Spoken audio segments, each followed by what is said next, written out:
anterior es porque las hormonas se producen ahí, mientras que cuando es posterior es almacén solamente. ¿Ya? Acá están toda la lista de hormonas que están produciéndose en la adenohipófisis y las que se almacenan en la hipófisis posterior o en la hipófisis. ¿Ok? Fisiológicamente, las células tienen una cierta diferenciación dependiendo de qué hormonas están produciendo. Su color del citoplasma cambia, varía, ¿verdad? Es un citoplasma basófilo, eosinófilo, o es cromófobo, también denominado homofílico, que es el lila. Pero esta forma de diferenciarlos es muy difícil.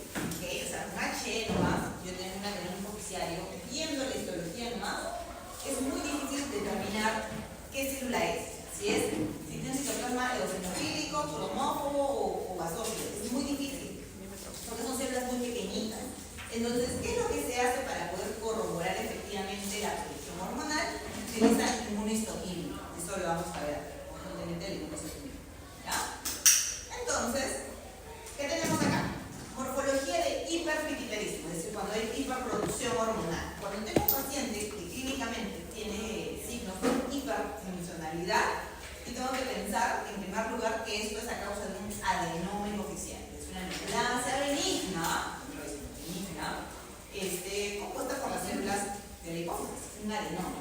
La posibilidad de que sea un carcinoma, o sea, una hiperplasia, son raras. ¿Ya? Si yo tengo una clínica de hiperfuncionalidad a nivel de adenihipófisis, mi primera posibilidad es que sea un adenoma hipofisiano. Pero a diferencia de ello, cuando tengo clínica de hipopituitarismo, es decir, cuando hay disfunción, no hay producción hormonal adecuada, acá sí tengo una lista de patologías, tengo más posibilidades y más opciones. Desde destrucción, ¿por qué se podría destruir la hipófisis? Por ejemplo, por isquemia, ¿ya? Isquemia, si no llega el flujo sanguíneo adecuadamente, hace necrosis coagulativa, se isquemia, obviamente se isquemiza y obviamente ya no va a producir las hormonas correspondientes. Cirugía. De repente era un adenoma hipofisiario que ha tenido que ser operado y en la cirugía sacamos finalmente toda la hipófisis y nos quedamos sin la adenihipófisis. Entonces, como consecuencia de ello, ¿no? Puede haber también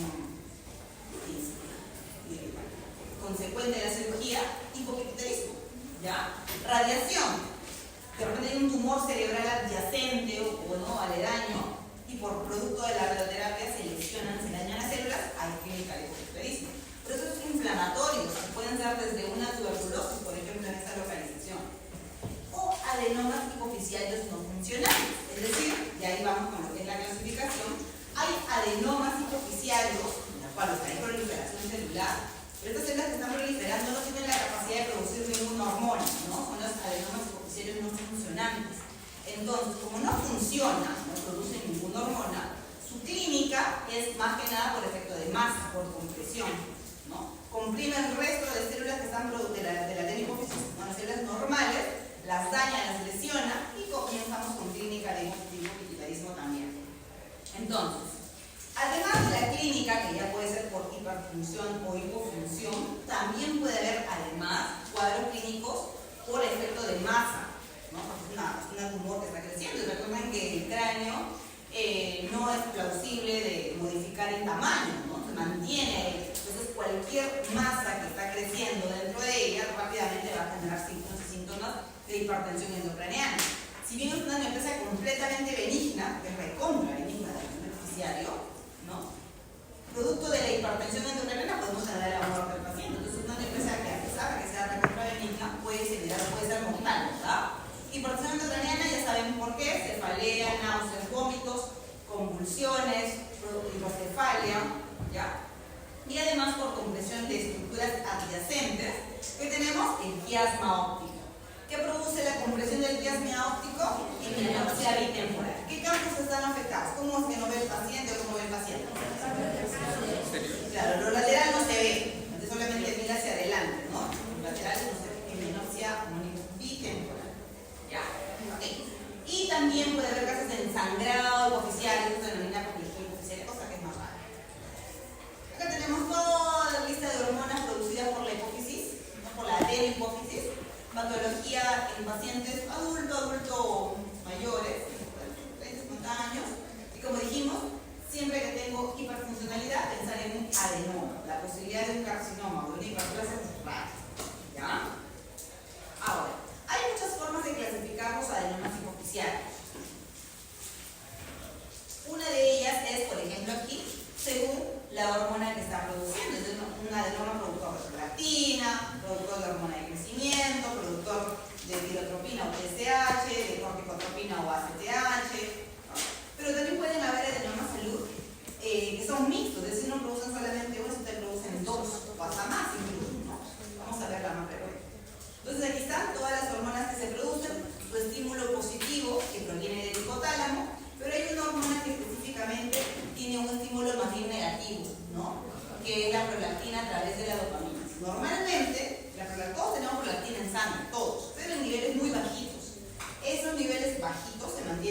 bajos gracias a la producción de dopamina. Dice, la cantidad de dopamina normalmente inhibe la producción de prolactina. Por lo tanto, cualquier alteración que me lleve a la alteración justamente de la producción de dopamina va a generar que se eleve la prolactina, porque la dopamina habitualmente la está inhibiendo. ¿Ya? La está inhibiendo. Entonces, ¿cómo clasificamos a los adenomas? Hay muchas formas de clasificarlo. Ya mencionamos una, ¿no? Que era según la hormona que se está produciendo. Prolactina, hormona de crecimiento. Otra forma es si es funcional o es no funcional. Como he dicho, que hay un grupo de adenomas que no funcionan. Simplemente van a generar efecto de masa y si el cuadro clínico es por ello, es por efecto de masa. Como dijimos, puede ser un único tipo celular que produzca o pueden ser dos. O sea, puede ser único o puede ser mixto. ¿Ya? Tenemos que recordar cuál es el adenoma hipoficiario más frecuente, productor de prolactina. Entonces, el adenoma más frecuente de todos es el adenoma productor de prolactina, que puede asociarse a la producción de hormona de crecimiento en algunos casos. Por lo tanto, son adenomas mixtos, ¿no? Otra forma de clasificarlo es macroadenoma y microadenoma, teniendo como en consideración que el punto de corte es 1 centímetro. Macro era 1 centímetro, macro menor. Los adenomas hipoficiarios no funcionantes, obviamente, ya lo volvemos a recalcar, no van a dar cuadro clínico por hiperfunción, ¿verdad? Van a dar cuadro clínico por hipofuncionalidad o por efecto de masa, ¿okay? Por lo tanto, para que se dé el cuadro clínico hay que esperar a veces que crezcan bastante, tienen que ser muy grandes, van a demorar más en el cuadro clínico porque hay que esperar que crezcan mucho, hay que esperar que compriman algo, o hay que esperar que destruyan las estructuras adyacentes recién para el cuadro clínico. Por lo tanto, eso explica por qué se dice que los adenomas no funcionantes tienen cuadros clínicos muy tardíamente. ¿Ya? Lo que dijimos, si hablo de que un adenoma lesiona estructuras adyacentes, pues será un macroadenoma, ¿verdad? Mayor a 1 centímetro, y se genera destrucción del parénquima hipoficiario adyacente. Acá está. Vemos las imágenes de resonancia, ahí está, ¿no? Una tumoración. Este adenoma, chicos, es recontra benigna, por lo tanto, macroscópicamente tiene todos los criterios de benignidad que hemos estudiado. Es un tumor, rebordes bien definidos, bien delimitados, que no tiene necrosis, que no tiene hemorragia, que solamente crece y se expande por el tamaño, ¿ok? Ahora, por si acaso, cuando nosotros nos llegan a patología los adenomas hipoficiarios, no nos llegan así con masitas bien delimitadas. ¿Por qué? Por la cirugía. ¿Cómo se ingresa quirúrgicamente para operar un adenoma hipoficiario? ¿Por dónde? Claro, es transesfenoidal, ¿no? Atraviesan el hueso esfenoides y llegan a la silla torácica. Entonces, eso hace que cuando el neurocirujano quiera extraer un tumor, no lo haga con masa, sino tiene que ir sacando poco a poco, de manera que lo saca por partes, pedaceado. De manera que cuando me llega en el laboratorio un adenoma, siempre me llega fragmentado, ¿no? Por eso es que no puedo yo evaluar un adenoma en macroscopía así, porque me va a llegar fragmentado, ¿no? Estas imágenes son solamente de resonancia, pero que ya nos están explicando y mencionando los criterios de benignidad que hemos mencionado, bordes y todo eso. ¿Ya? ¿Qué estructuras adyacentes tienen más cercana? El quiasma óptico, por eso explica que su compresión genera justamente los signos asociados a los campos visuales. ¿Ok? Microscópicamente hay una proliferación celular homogénea, porque todas las células son igualitas, es recontra benigno. Todas las células que van a proliferar son células completamente benignas, con un núcleo pequeño, no hay mitosis, no hay pleomorfismo, no hay necrosis, no hay hemorragia, porque es justamente una neoplasia benigna, ¿no? Entonces, ¿qué dijimos que hacíamos para poder diferenciar las células que están produciendo qué sustancia hormonal? Haré inmunohistoquímica. Ya vamos a estudiar ahora el adenoma más frecuente de todos. ¿Cuál es ese? Prolactina. ¿Puede haber congestión vascular, doctora? En cualquier neoplasia puede haber congestión vascular, porque simplemente son vasitos dilatados llenos de materia, ¿no? No es criterio o no nos lleva a pensar en benignidad y malignidad. Se puede haber. Entonces, el adenoma más frecuente de todos, ¿cuál es? El adenoma productor de prolactina, que puede o no estar asociado a la producción de hormona de crecimiento, lo dijimos. Pueden ser desde microadenomas a tumores muy grandes, expansivos y macroadenomas que generen clínica por compresión, de quiasma óptico, estructuras adyacentes, con síntomas de hipertensión endocraniana. ¿Ya?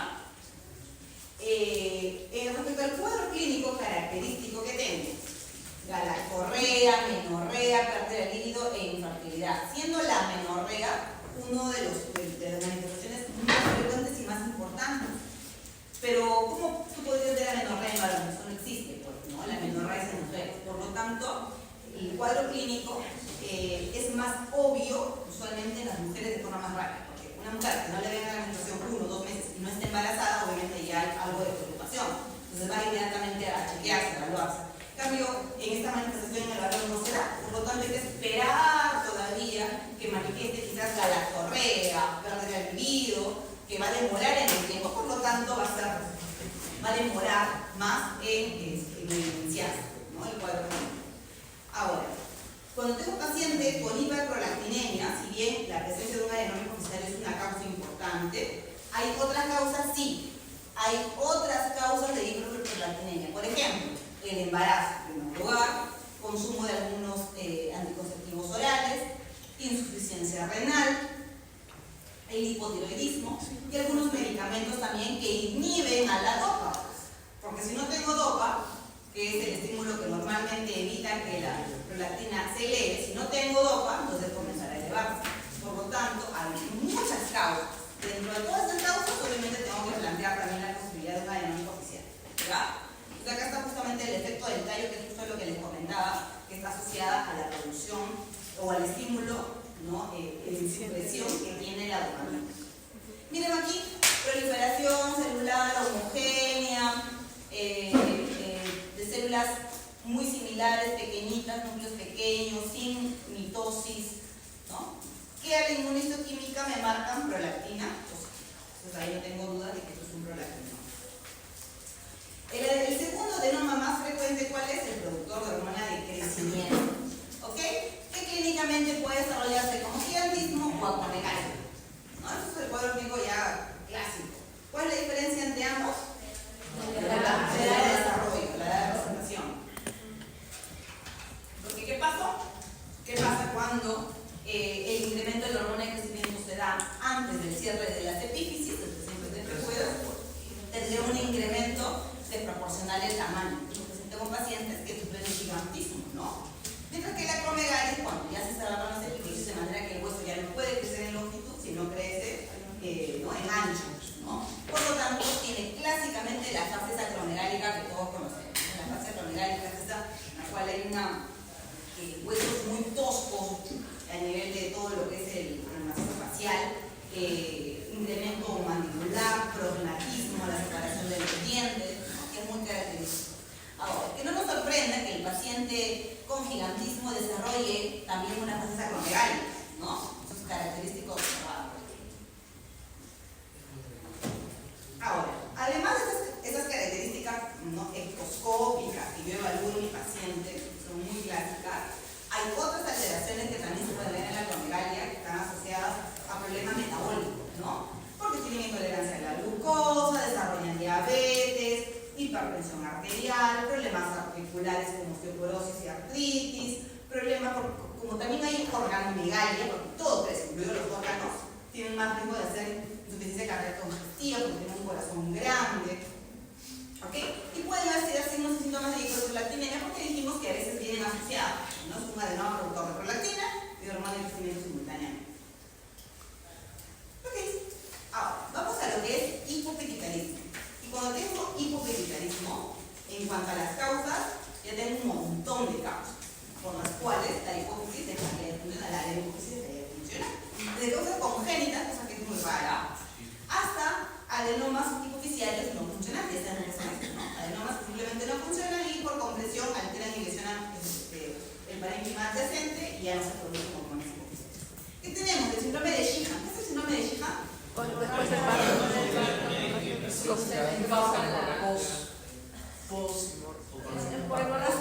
Posparto. Sí, claro. Entonces, chicos, la principal complicación posparto en cualquier mujer en el mundo, la principal complicación es el sangrado.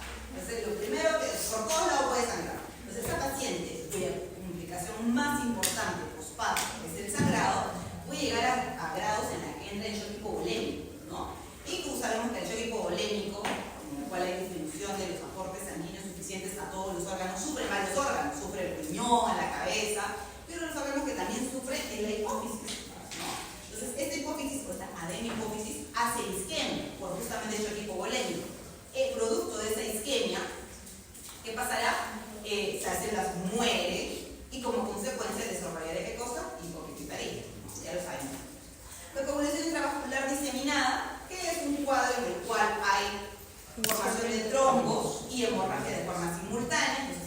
insuficiencia sanguínea, isquemia también se puede dar, anemia de células falciformes, que también sabemos que hay cuadros de obstrucción del flujo sanguíneo, también puede condicionar. Y aquí interesante también cualquier tipo de traumas. No tengo un trauma que genera o que daña esa región con hemorragia posterior, obviamente también tendré mayor riesgo. El shock que dijimos a la cabeza del shock hipovolémico, posterior a una cirugía o radioterapia en zonas adyacentes, muy cercanas o ahí mismo, producto de metástasis, puede haber una neoplasia que ha hecho metástasis justo a la adenohipófisis y destruye obviamente las estructuras y causas infecciosas como la tuberculosis. ¿Ya? Entonces, el cuadro clínico que va a desarrollar el paciente con hipopituitarismo, ¿de qué depende? De cuáles son las hormonas afectadas. Usualmente es un panhipopituitarismo, o sea, todas afectan, ¿no? O sea, o hay un déficit de todas. Quizás no total, no absoluto, pero hay un déficit de todas. ¿Ok? Si tengo una paciente que postparto desarrolla hipopituitarismo, ¿qué manifestación tendrá ahí directamente? No hay leche. No puede dar de Pero no tiene lactar. prolactina, entonces ¿qué pasará? No puede dar de lactar.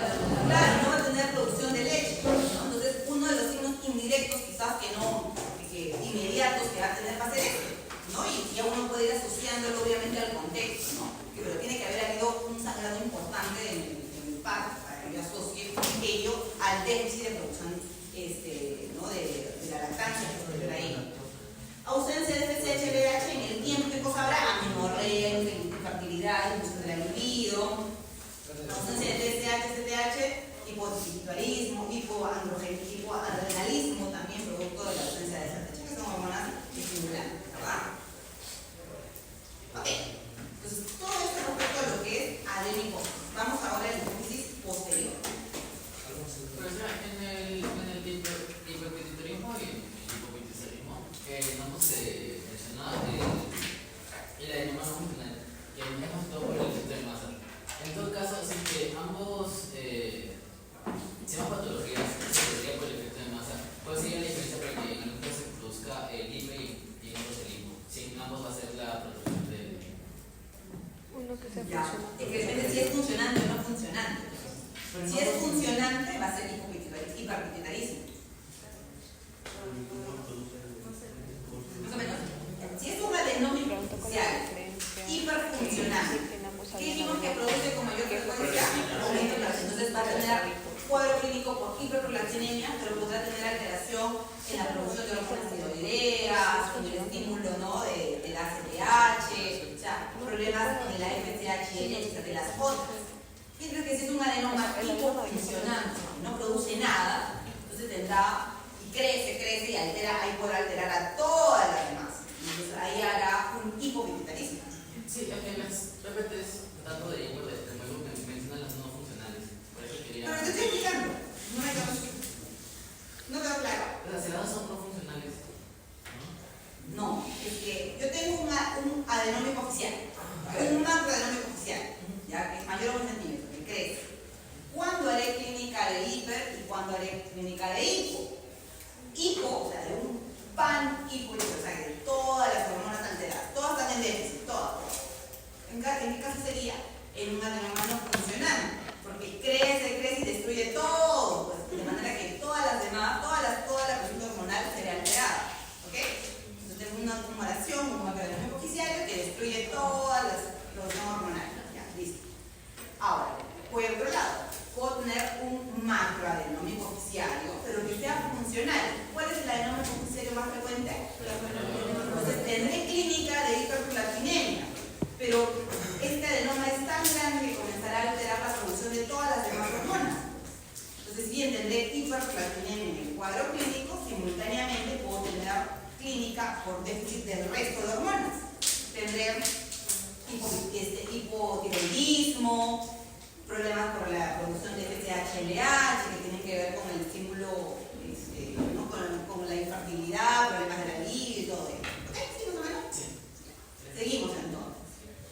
Hipófisis posterior, que dijimos que en hipófisis posterior es almacén solamente, porque aquí las hormonas están producidas en el hipotálamo, descienden y se almacenan en la hipófisis posterior. Y acá tengo dos hormonas, la antidiurética y la oxitocina. Función de la oxitocina, contracción de qué? De los conductos Del galactógenos. núcleo liso del útero, es decir, durante el parto o postparto, el núcleo liso debe contraerse justamente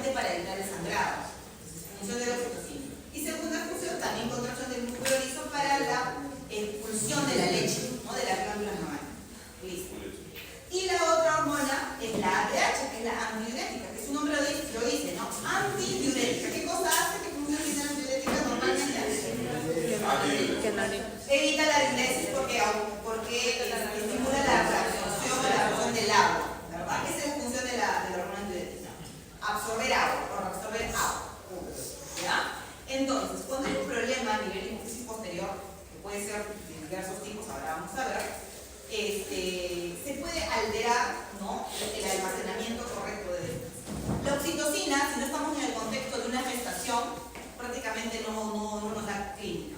Pero la ADH sí, porque el ADH puede estar en exceso, o sea, mucho ADH, o puede haber muy poquito ADH. Y cuando hay mucho o poco, tengo que recordarle las cosas más importantes, ¿ya? Hormona antidiurética, producción del núcleo supraóptico del hipotálamo, se almacena ahí, función, reabsorción de agua libre. Entonces, acá tengo justamente los dos cuadros clínicos, ya sea por ausencia de ADH o por hipersecreción de ADH. Entonces, ¿por qué no se produciría ADH? Vamos a las causas más frecuentes. Como la causa es, o sabemos que la producción es a nivel hipotalámico, cualquier problema o lesión que haya en el hipotálamo o estructuras adyacentes a él pueden condicionar que no se produzca adecuadamente. Por ejemplo, un traumatismo, una neoplasia que de repente esté creciendo y destruyendo el hipotálamo, algún proceso inflamatorio de la hipófisis o del hipotálamo, ya que son factores que están adyacentes. Postquirúrgico también, o sea, es operado de un tumor cerebral y posterior a la operación cursa con diabetes insípida también, o puede ser incluso de causa idiopática, no se sabe qué. La cosa es que yo no tengo producción de hormona antidiurética, no la produzco. Si no la produzco, ¿qué pasará con el agua? Entonces tendrá qué cosa? Poliuria, aumenta el volumen urinario. ¿Qué pasará con el sodio en sangre? Disminuye. Aumenta, no Estoy disminuye. perdiendo toda mi agua. Es hiponatremia dilucional. Hiponatremia dilucional.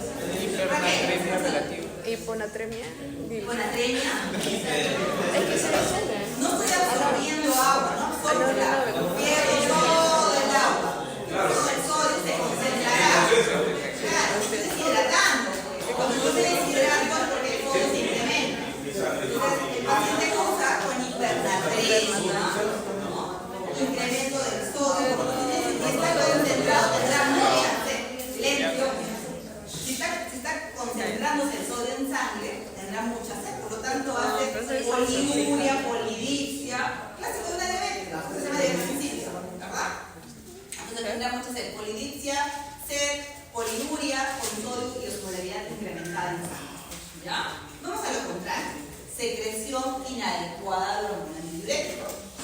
La principal causa, chicos, o sea, es raro, muy raro, extremadamente raro que tenga un tumor en el hipotálamo que genere excesiva producción de ADH. Eso no pasa, ¿ya? La causa más frecuente por la cual un paciente cursa con hiperproducción de ADH es asociada a una producción ectópica. ¿Qué cosa quiere decir ectópica? Un síndrome En parandaplásico. otro lugar que no sea el hipotálamo. Por ejemplo, como parte de un síndrome paraneoplásico. Células pequeñas, el pulmón. El carcinoma de células pequeñas del pulmón, ¿no? Ese tumor clásicamente puede producir ADH, por lo tanto hacer secreción inadecuada de ADH ectópica. Esa es la circunstancia más frecuente por hiperproducción, ¿ya? Entonces tengo un paciente que tiene mucha ADH. ¿Qué pasará con los líquidos hemorrágicos? Lo retiene, no está completamente, o sea, no hay micción, porque se está reteniendo toda la mayor cantidad de líquido de la función habitual. Por lo tanto, ¿qué pasa con el sodio? Ahora sí se diluye, ¿verdad? Se diluye. Entonces, los pacientes que hacen hiponatremia, la principal manifestación clínica de la hiponatremia son síntomas neurológicos. Comienzan con la alteración de la conciencia, están confundidos, desorientados, se desmayan, hay depresión del cerebro solamente por la hiponatremia, hay edema cerebral. Por eso es que, ¿cuánto es el valor normal del sodio en sangre? 135. 145. Por ahí está, ¿no? 135, 32, pero que llega a 110 es completamente patológico. Entonces, ojo con el valor normal del sodio, porque eso es un indicador. Tengo 110, asociado a síntomas neurológicos. Obviamente yo deduzco que el motivo de clínica es la hiponatremia. ¿Ya? Muy bien, hasta ahí cerramos con todo lo que ha sido hipófisis. Pasamos ahora a tiroides. ¿Ya? Histología después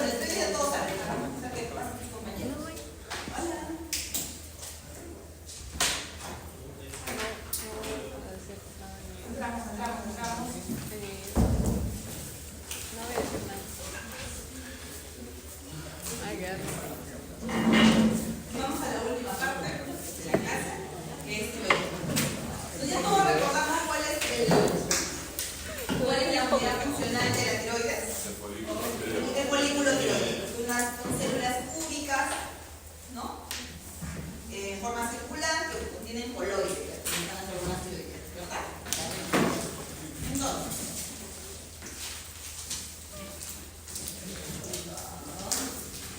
Entonces, ¿qué más hablamos de hormona tiroides antes de esto? Ok, también puede haber básicamente la patología de tiroides. ¿Por qué nos concentramos mucho en tiroides? Porque la patología o la glándula tiroides es una de las glándulas que con más frecuencia se enferman, ya sea por hiperfunción, por hipofunción o por neoplasias, principalmente las neoplasias malignas. ¿Ya? Entonces, ahí viene o adquiere la relevancia. Muy bien, vamos a hablar primero de hiperfunción tiroidea, exceso de producción de hormonas tiroideas. ¿Cuáles son las principales causas? ¿Cuál es la causa más importante de hiperfunción tiroidea? La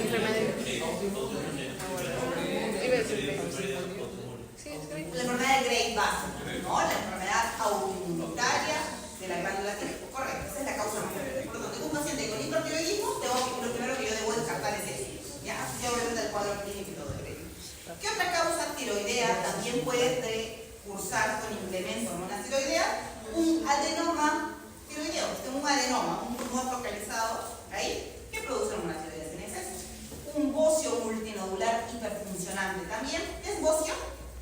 El incremento del volumen de un paciente que tiene incremento del volumen de la glándula tiroidea, es un bocio, y que cursa con hiperfunción de esa glándula. Ahora, todo incremento del tamaño de la glándula tiroidea no es sinónimo de hiperfunción, ¿ya? Porque también puede haber incremento del tamaño y puede haber hipofunción. Por lo tanto, uno simplemente ve incremento y dice bocio. Ahora, que la causa de ese bocio hay muchas causas, por si acaso, ¿ya? Pero en este caso estamos viendo que un bocio multinodular puede tener hiperfunción también.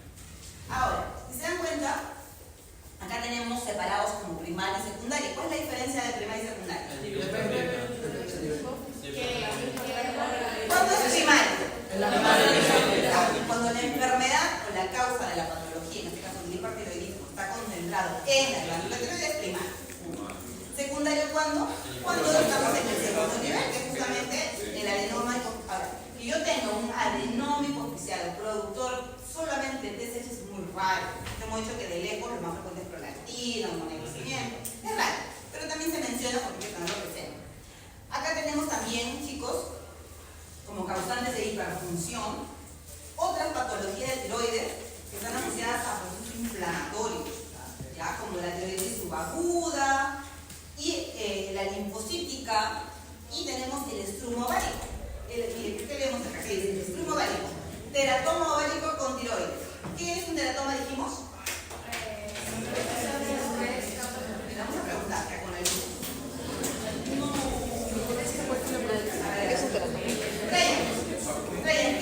¿Qué es un teratoma? Silencio, ¿me escuchan? Es una neoplasia, ya, correcto. ¿Qué más? Tiene una característica peculiar, ¿verdad? Es una neoplasia, todos somos una neoplasia. Jean-Paul, ¿qué es una teratoma? Es una neoplasia de células cardinales. Ya, pero ¿qué peculiaridad tiene? Las tres capas. ¿Sí? No, pero tiene varios tejidos corporales.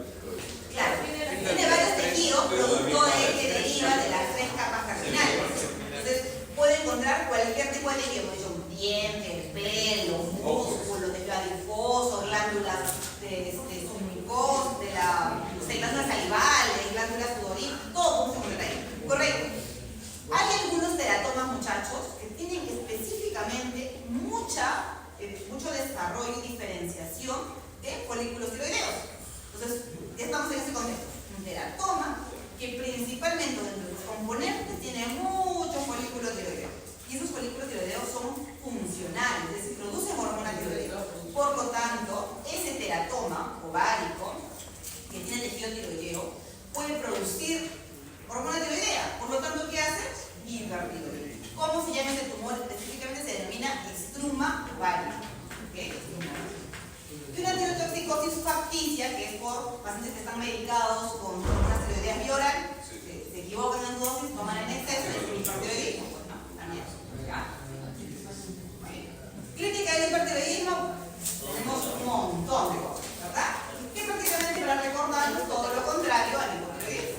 Tenemos una piel blanda, caliente, con mucho pacientes que no tienen tolerancia al calcio. calor, con sudoración excesiva, con hiperfunción intestinal, con diarrea, problemas cardiovasculares como palpitaciones, taquicardia, pueden hacer hipertensión, llegando hasta descompensar el corazón, hacer insuficiencia cardíaca congestiva, problemas musculares y neurológicos, no tienen ese temblor constante a nivel de miembros superiores, donde se puede diferenciar más,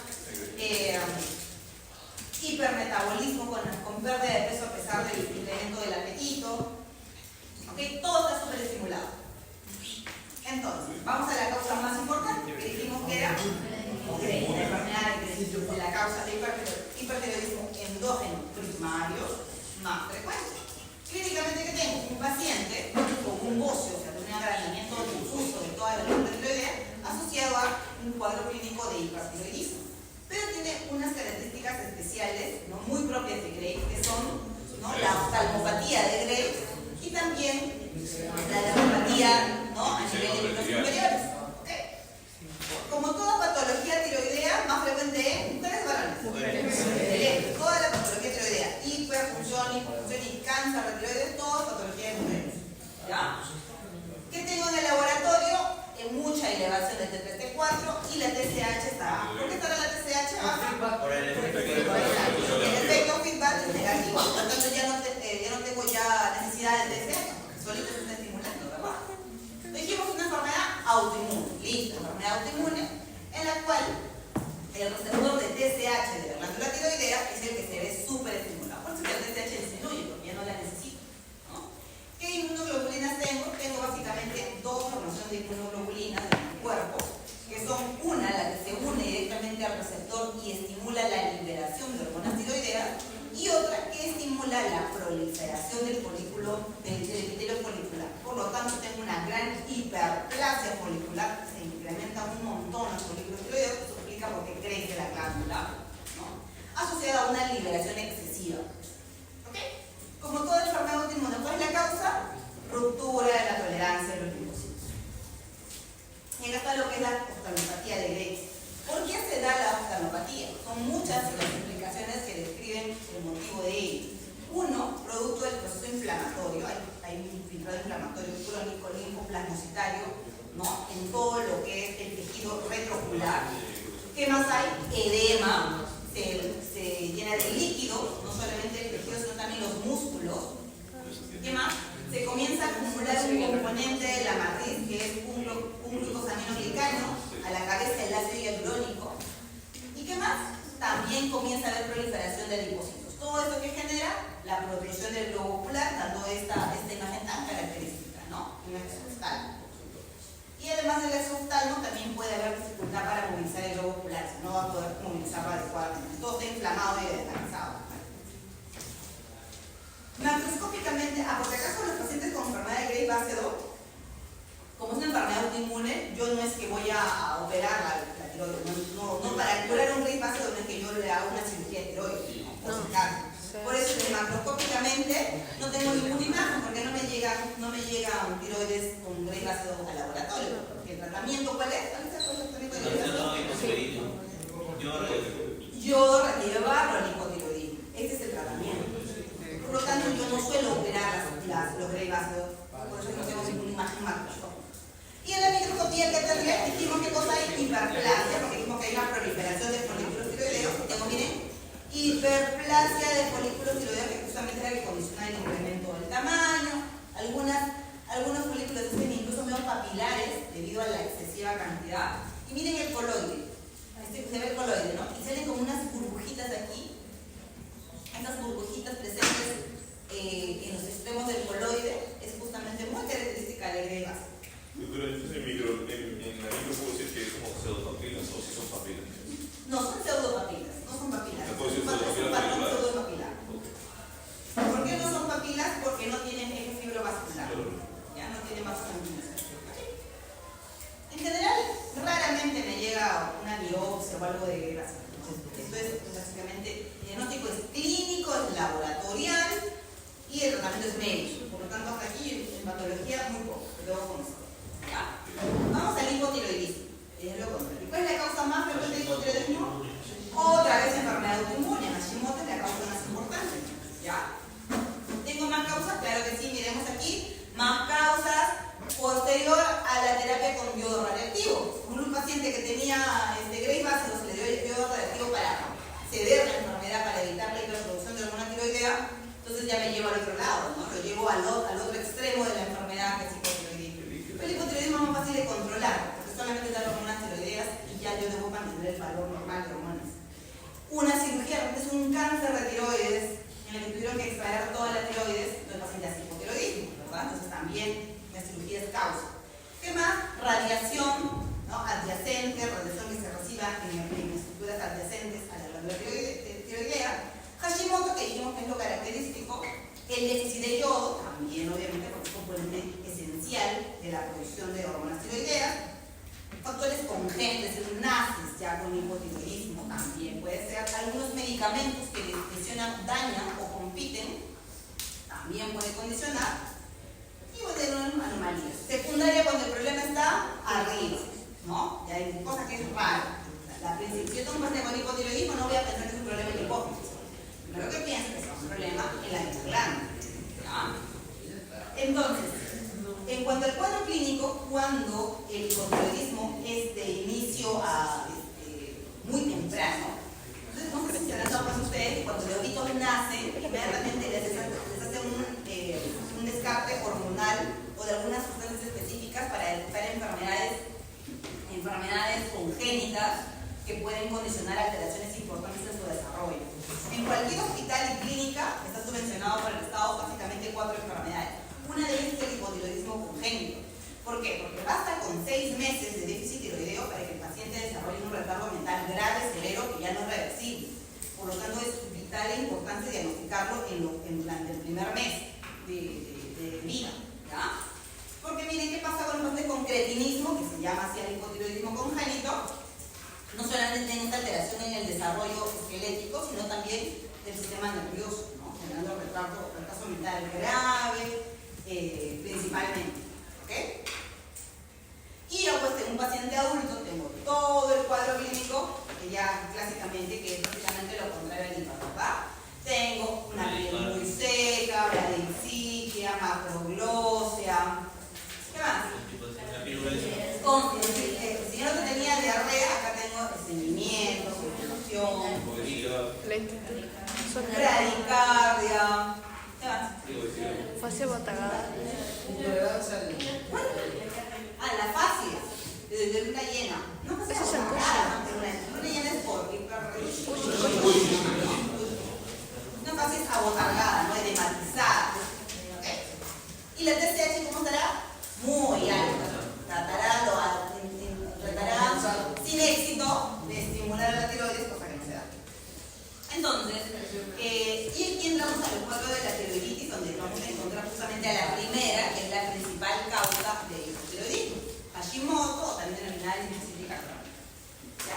Entonces, la Hashimoto, como dijimos, es la causa más frecuente, causa autoinmunitaria, mujeres entre 45 y 55 años. ¿Y cuál es el problema? Hay una destrucción producto de un proceso inflamatorio constante y persistente de la glándula tiroidea. Ya que tenemos, ¿por qué se destruye el epitelio tiroideo, el epitelio folicular tiroideo? Se describen 3 y finalmente llevan a lo mismo, ¿no? Uno, que es la activación de los TGF1, que inducen o estimulan a los macrófagos, los cuales destruyen directamente. Otra opción que tengo, la activación del CD8, citotóxicos, que también destruyen a los mismos. O la otra, que es la producción de anticuerpos que se van a adherir a las células foliculares, que son justamente receptores de las células NK, que a su vez también destruyen. Finalmente, cualquiera sea las vías, y no justo pasan las 3 igualmente, tendré destrucción progresiva del parénquima tiroideo. Eso me explica por qué el paciente hace que hipotiroidismo, ¿verdad? Entonces, ahora, la tiroides de Hashimoto, chicos, es así, se opera. ¿Por qué? Porque los pacientes usualmente cursan con un bocio importante, que no solamente es no estético, sino que también puede tener problemas obstructivos de la vía aérea, la vía digestiva. Por lo tanto, usualmente los pacientes con Hashimoto suelen operarse se saca completamente toda la glándula tiroidea. De manera, ¿qué cosa recibo yo en patología? Recibo una glándula tiroidea difusamente incrementada de tamaño, también de consistencia, porque suele haber mucha fibrosis producto de tanta inflamación persistente y constante. ¿ya? Y en la microscopía, su nombre lo dice, es una tiroiditis crónica, linfocítica. Por lo tanto, habrá mucho infiltrado de linfocitos, de la inflamación crónica, ¿verdad? Mucho. Tanto así que se forman ¿qué cosa esto? ¿Qué son estos? Folículos linfoides, incluso con centros germinales. Un montón de folículos linfoides por todos lados, producto de tanta inflamación. Ya se comienzan a agrupar los linfocitos, ¿verdad? Puede haber unos cambios celulares en los cuales los folículos tiroideos o las células foliculares se transforman o adquieren un citoplasma eosinofílico rosadito. Se denominan células de Haber, una metaplasia que se puede observar en este contexto.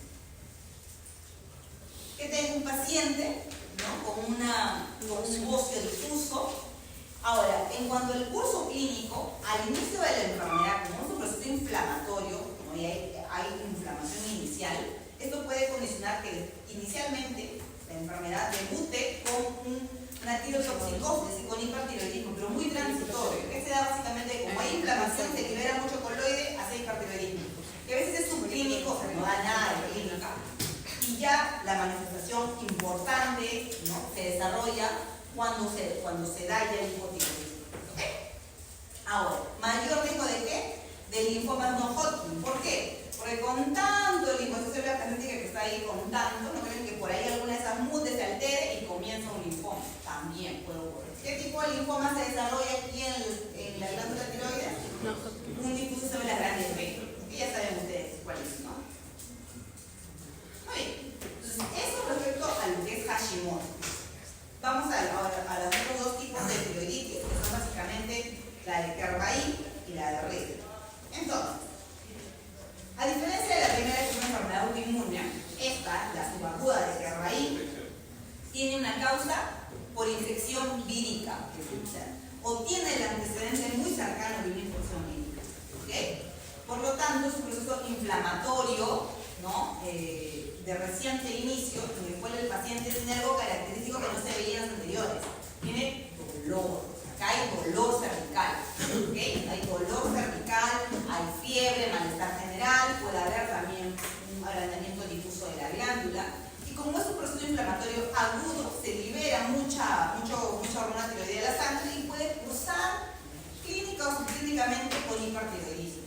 Pero acá lo relevante es el dolor que tiene el paciente a nivel cervical. ¿Ya? Como es una enfermedad infecciosa viral, usualmente que es autolimitada, ¿no? Se autolimita sola y el paciente vuelve a ser eutiroideo sin medicación importante. Y por último tenemos la tiroides de Riedel, que ya sí la etiología no se conoce, pero aquí lo característico es que en la tiroides se desarrolla un proceso de fibrosis extensa, mucha fibrosis. Esta fibrosis obviamente altera, destruye el parénquima tiroideo de manera de que los pacientes pueden llegar a desarrollar hipotiroidismo en el transcurso de... Pero en general es una enfermedad rara. Lo importante es que recordemos, ¿no?,